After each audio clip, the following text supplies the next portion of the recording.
தினம்தோறும் விளக்கேற்ற நல்ல எண்ணெய் இதயம் நல்லெண்ணெய். அனைவருக்கும் வணக்கம். முதல் இத்தனை குழந்தைங்களை பார்க்குறதே ரொம்ப ஆசையாக இருக்குது, ரொம்ப பெருமையாக இருக்குது. ஏன்னா நான் சின்ன வயசில் வளர்ந்தது என்னோட தெருவோட ஒரு கோடியில் இருந்தது ஒரு அரசு பள்ளி.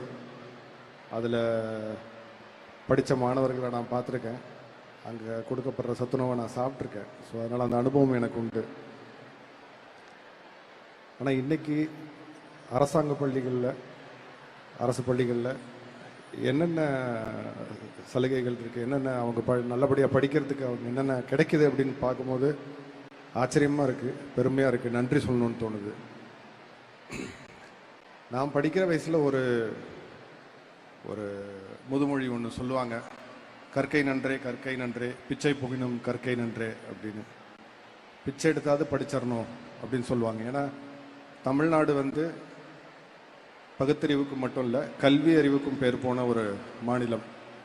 ஸோ கல்வி அவ்வளோ ஒரு கிட்டத்தட்ட தன்மானத்துக்கு இணையாக அதை நம்ம பார்ப்போம். ஆனால் இன்றைக்கி நம்ம முதலமைச்சர் திரு ஸ்டாலின் ஐயா அவர்கள் சொன்ன ஒரு இது பார்த்தோம் வீடியோவில், படிங்க படிங்க படிங்க, படிப்பில் மட்டும் கவனத்தை வைங்க, மற்றதெல்லாம் நான் பார்த்துக்கிறேன் அப்படின்னு. இப்படி ஒரு வார்த்தையை யார் சொன்னாலுமே நமக்கு ரொம்ப உற்சாகமாக இருக்கும். நம்ம மாநிலத்தோட முதல்வர் சொல்லும் போது அதோட முக்கியத்துவம் நமக்கு நல்லா புரியுது. அதுக்கான எல்லா ஏற்பாடுகளையும் அவங்களே செஞ்சு தராங்க. படிக்கிறது மட்டும்தான் மாணவர்களோட ஒரு கடமையாக இருக்கும். இது எனக்கு ரொம்ப பெருமையாக இருக்குது. இந்த வாய்ப்பை கொடுத்ததுக்கு ரொம்ப நன்றி.